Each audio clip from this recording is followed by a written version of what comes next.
August 19, 1942. The beaches of France ran red. In less than 6 hours, over 900 men were dead. 2,000 were taken prisoner. They weren't British, they weren't American, they were Canadians. Throughout the Second World War, whenever a mission was deemed suicidal, impossible, or strategically critical but deadly, the call went out to Canada. History remembers them as the Cinderella Army, the stepchild of the Allied forces. They were under-equipped, underfunded, and always given the dirty work but never invited to the victory ball. But was this really just a case of bad luck? Or was there something darker at play? Did the Allied commanders view Canadians as expendable shock troops? Or did Canada's own leaders volunteer their sons for the slaughter to buy a seat at the table of power? This is the truth behind the Cinderella Army. To understand the blood spilled on the beaches of Europe, we first have to look at the polished desks in Ottawa. In 1939, Canada was in a geopolitical vice. To the south lay the American industrial giant. Across the ocean stood the British Empire, which still viewed Canada as a dutiful colony, a source of raw materials and obedient men. Prime Minister William Lyon Mackenzie King had a nightmare. He feared that when the war ended, Canada would be nothing more than a vassal state, ignored by Washington and dictated to by London. King needed leverage. He didn't just want to help win the war, he needed Canada to be essential. He needed a voice in the post-war world order. The strategy was cold, calculated, and dangerous. Canada would not just integrate its units into the British Army, they demanded their own army and their own commanders. To prove they belonged in the big leagues, they had to take the jobs the British and Americans were hesitant to touch. Mackenzie King wrote in his diary, "We must not be thought of as merely following. We must lead. The cost will be high, but the price of irrelevance is higher." The leadership volunteered for the high-risk campaigns.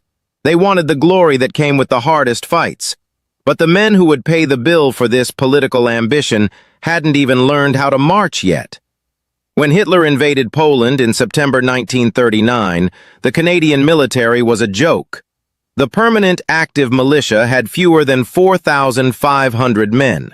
They had virtually no modern tanks, no modern artillery, and their equipment was left over from the trenches of the First World War. They were, effectively, a Sunday social club with uniforms. But when the declaration of war came, 1 week after Britain, a symbolic delay to prove their independence, the response was overwhelming. They came from the wheat fields of Saskatchewan, the fisheries of Nova Scotia, and the lumber mills of British Columbia. 58,000 volunteers stepped forward in the first month alone. They were shipped to England, and there, they waited. While the British fought for survival in the Battle of Britain and the Russians bled on the Eastern Front, the Canadians in England were stuck in garrison duty. They spent their days guarding beaches against a German invasion that never came. General Andrew McNaughton, the father of the Canadian Army, fought tooth and nail to keep the Canadians together as a single fighting force, refusing to let them be broken up to plug holes in British lines. But this daguerreotype army, perfect for photos but untested in battle, was getting restless. The press back home was asking, "Why aren't our boys fighting?" The politicians needed a headline, the generals needed battle experience, and the soldiers were itching for a fight. In late 1941, they would all get their wish, and it would be a disaster. The first test of Canada's resolve did not come on the beaches of France, but on a rocky island in the Pacific. And it was here that the pattern of the Cinderella Army was tragically established, sending unprepared men into impossible situations for political optics. In the autumn of 1941, the British government sent a secret request to Ottawa.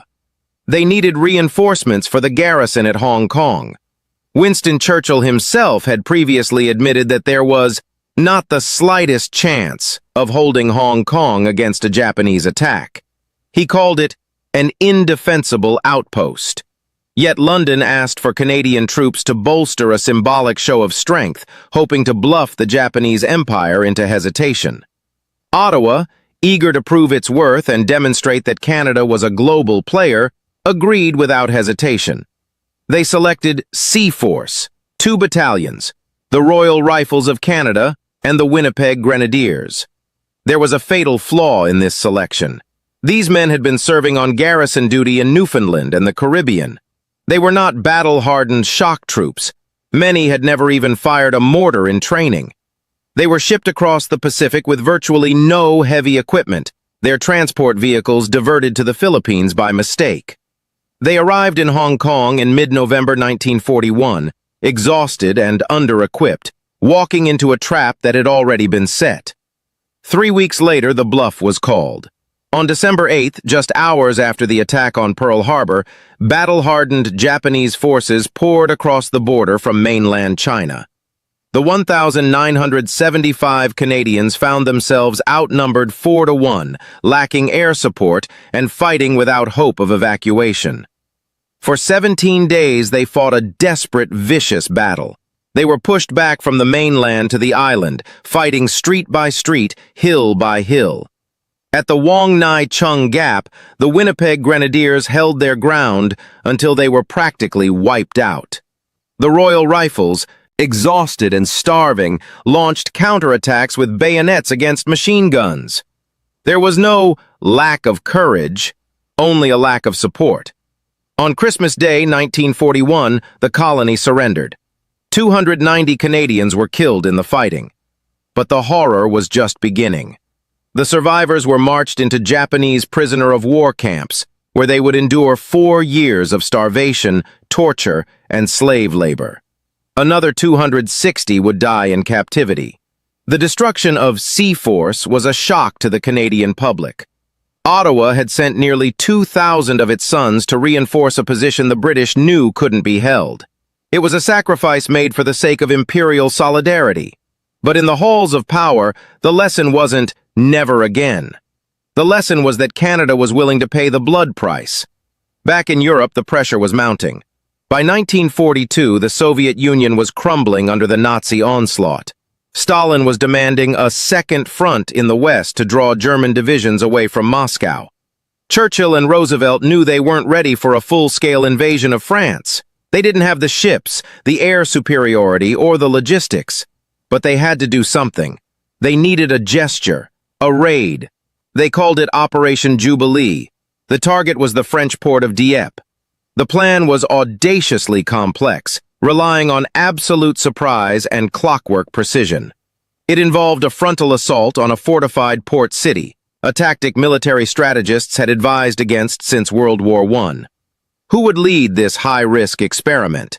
The British commanders looked to the Canadians. The Canadian troops in England had been training for years, sitting idle, earning a reputation for unruliness and boredom. The political pressure from Ottawa to get them into action was deafening. So, the 2nd Canadian Infantry Division was chosen. They would be the spearhead. On the morning of August 19, 1942, 5,000 Canadians, along with British commandos and American Rangers, approached the coast of France. The element of surprise was lost before they even hit the water, thanks to a chance encounter with a German convoy in the Channel. When the sun rose, the Germans were waiting. What followed was not a battle, but a slaughter. As the landing craft lowered their ramps at Blue Beach and Red Beach, they were met with a wall of machine gun fire and mortar shells from the cliffs above. The geography of Dieppe was a natural kill zone, a theater of death where the Germans held the high seating. The beach itself was made of chert, hard, smooth stones that jammed the tracks of the supporting tanks, turning Canada's heavy armor into sitting ducks. The Royal Regiment of Canada, landing at Blue Beach, was tasked with neutralizing German artillery. They arrived late, in broad daylight. Within minutes, the regiment virtually ceased to exist. Of the 556 men who landed, over 200 were killed instantly, and 264 were captured. Only 65 men made it back to England. On the main beach, it was a scene from hell. Men were cut down before they could wade through the surf. Those who made it to the seawall were pinned down, trapped between the ocean and the concrete fortifications. Communications broke down.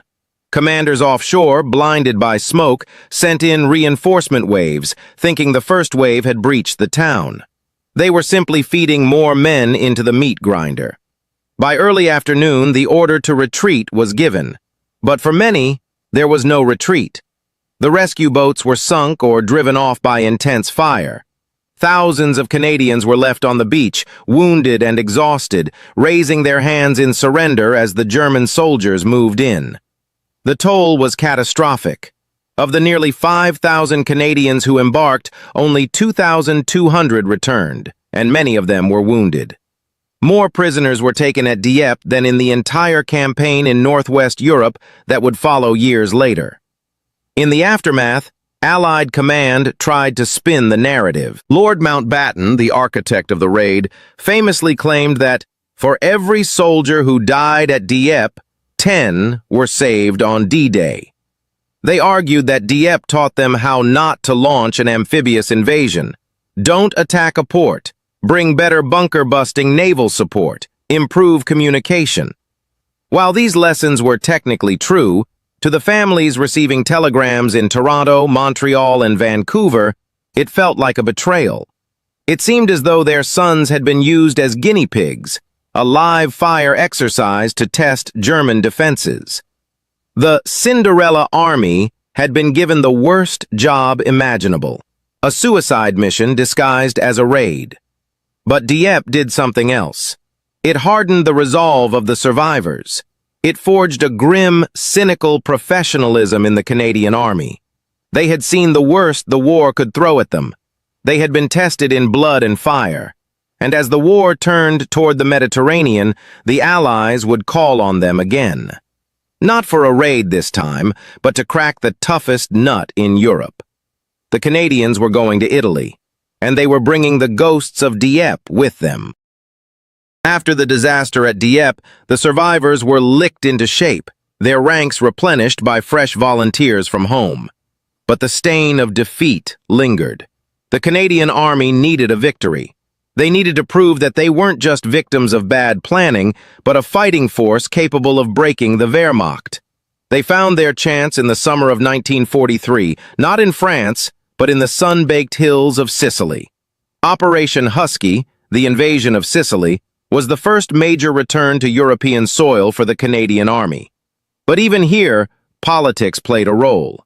Originally, the invasion plan didn't include Canadians at all. It was a British and American show. But Mackenzie King and the generals in Ottawa demanded participation. They effectively bullied their way into the campaign, displacing a British division at the last minute. The soldiers were eager. When they landed in Sicily, they fought with a ferocity that surprised both their allies and their enemies. They marched miles through the dust and heat, earning the nickname the Red Patch Devils from the Germans. They helped clear the island in weeks. But Sicily was just the appetizer. The main course was mainland Italy. Winston Churchill famously called Italy the soft underbelly of Europe. It was a lie that the soldiers would curse for the next 2 years. There was nothing soft about it. Italy was a nightmare of rugged mountains, fast-flowing rivers, and endless mud, all perfectly suited for defensive warfare. And the Germans, masters of defense, made the Allies pay for every yard. As winter approached in 1943, the British Eighth Army, of which the Canadians were a key part, pushed up the Adriatic coast. Their objective was the port city of Ortona. To the generals looking at maps in warm command tents, Ortona was just a dot on the Adriatic line. But to the 1st Canadian Infantry Division, it became the Little Stalingrad. The battle for Ortona in December 1943 remains one of the bloodiest chapters in Canadian military history. The town was built on a promontory, a maze of narrow streets and ancient stone buildings. Hitler had ordered the German paratroopers, the elite Fallschirmjäger, to hold the town at all costs. When the Canadians approached the Moro River just south of the town, they weren't just fighting the Germans, they were fighting the geography. The Cinderella Army was tasked with crossing a valley of deep mud under direct fire to assault fortified positions. They did it, but the cost was staggering. Then they entered the town. Ortona was a trap. The Germans had booby-trapped the houses, mined the rubble, and positioned snipers and machine guns in the upper stories of the stone buildings. The streets were kill zones. If you stepped out into the open, you died. It was here that the Canadian soldiers, often portrayed as polite colonials, showed a ruthless ingenuity. Realizing that the streets were death, they decided to stop using them. They invented a tactic known as mouse-holing. Soldiers would enter a house on the edge of a block, clear it of enemies, and then secure the top floor. Instead of going back outside to get to the next house, they would place explosive charges against the shared wall, the party wall, and blow a hole through it. They would throw grenades through the dust and smoke, then pour through the breach with Thompson submachine guns blazing, clearing the next house room by room. They did this house by house, block by block, tunneling through the city like aggressive moles. It was intimate, savage warfare. Fighting happened at close quarters, sometimes with enemies on different floors of the same building. The battle raged for 8 days. It was a Christmas spent in hell. On December 25th, the Seaforth Highlanders of Canada sat down for a Christmas dinner in a bombed-out church. They ate in shifts. One company would eat roast pork and pudding, while the organist played Silent Night. Then they would pick up their rifles and run back into the rubble to relieve the next company. For many, it was their last meal. By December 28th, the Germans, exhausted and bled white by the relentless Canadian advance, withdrew. The Cinderella Army had taken the town. They had beaten the elite German paratroopers at their own game. But the victory was bittersweet. The Canadians had suffered over 2,300 casualties in December alone. And while they were bleeding in the streets of Ortona, the world's attention was already shifting. The American and British leadership were focused on the planning for D-Day, the invasion of France. The press coverage began to dry up. The soldiers fighting in Italy were derisively called the D-Day Dodgers, a soldier's song implying they were avoiding the real war in France. It was a bitter joke to the men burying their friends in the Italian mud.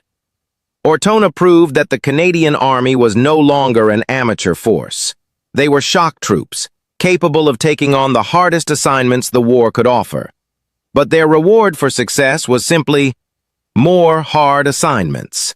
As 1944 dawned, the Canadians in Italy would continue their slow, grinding push north, cracking the Hitler Line and the Gothic Line. But back in England, the rest of the Canadian Army was preparing for the main event. D-Day was coming, and once again, the Canadians would be assigned a specific stretch of beach. Not the easy sector, not the safest sector. They were given Juno Beach, a stretch of coast heavily fortified and teeming with obstacles. And beyond the beach lay their next great trial, the fields of Normandy, and a job so terrible it would nearly break the army. The Cinderella Army was about to be invited to the ball, but they would have to kick down the door to get in. By the spring of 1944, the Cinderella Army had grown up. The desperate improvisations of 1939 were gone. The Canadian Army was now a formidable machine, equipped with modern Sherman tanks, heavy artillery, and a navy that had grown from a handful of destroyers into the third largest Allied fleet in the world. On June 6, 1944, D-Day, Canada was entrusted with one of the 5 invasion beaches, Juno. Sandwiched between the British at Gold and Sword, the Canadians faced a daunting task. The shoreline at Juno was heavily defended, bristling with bunkers and beach obstacles designed to rip the bottoms out of landing craft. When the 3rd Canadian Infantry Division hit the sand, the bombardment had missed many of the German strongpoints. They walked into a sheet of fire.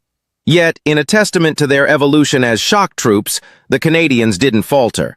They took heavy casualties, nearly 1,000 men in the first few hours, but they broke through the Atlantic Wall. By the end of D-Day, Canadian units had advanced deeper inland than any other Allied force, British or American. They had proven they could handle the main stage. But as the Allies broke out of Normandy and raced across France, a new problem emerged. The Allied supply lines were stretched to the breaking point. The armies needed fuel, ammunition, and food, but they were still relying on the distant ports in Normandy. They needed a major port closer to the front lines. They needed Antwerp. The British 11th Armored Division captured the Belgian port of Antwerp intact in early September. It was a massive strategic coup. There was just one problem. Antwerp lay 50 miles inland.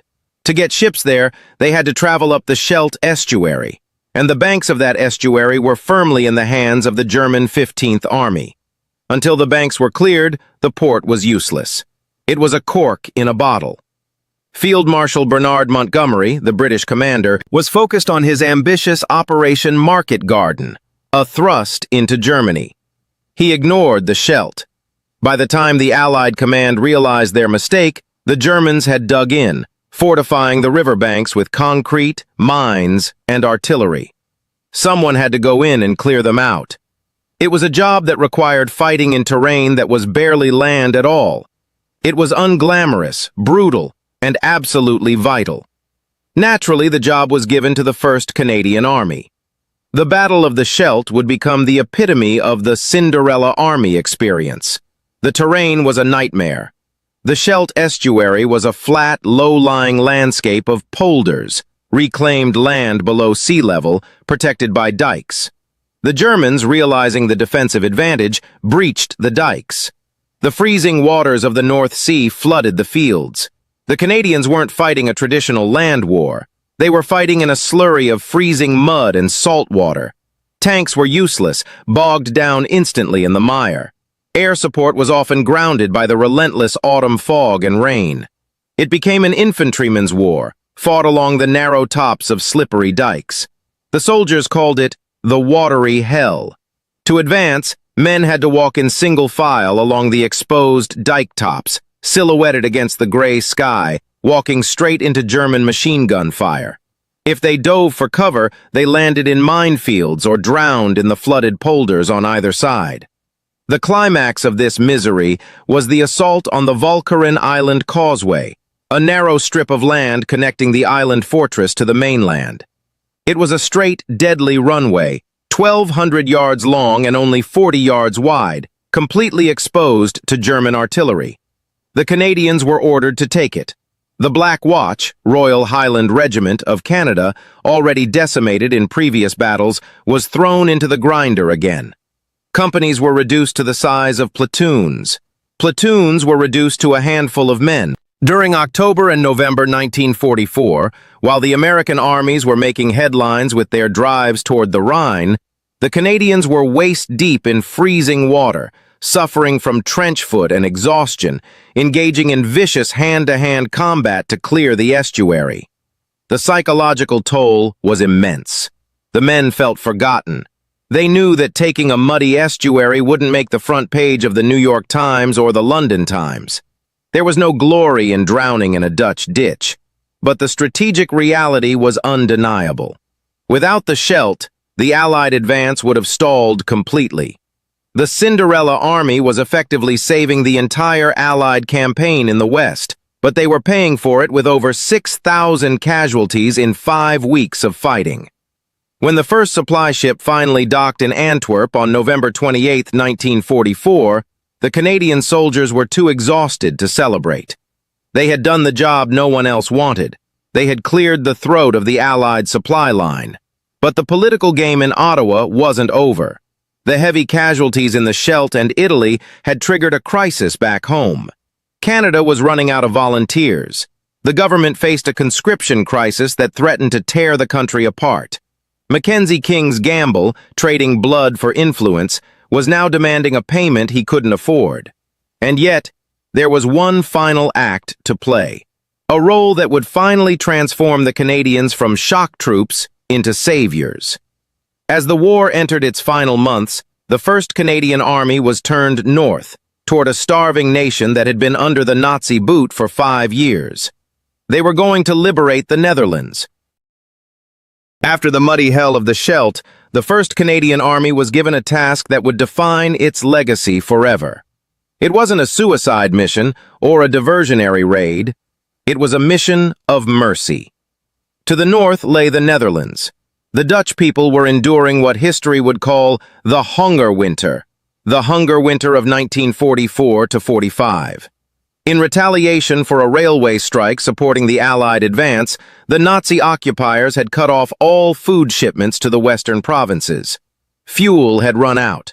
Electricity was cut.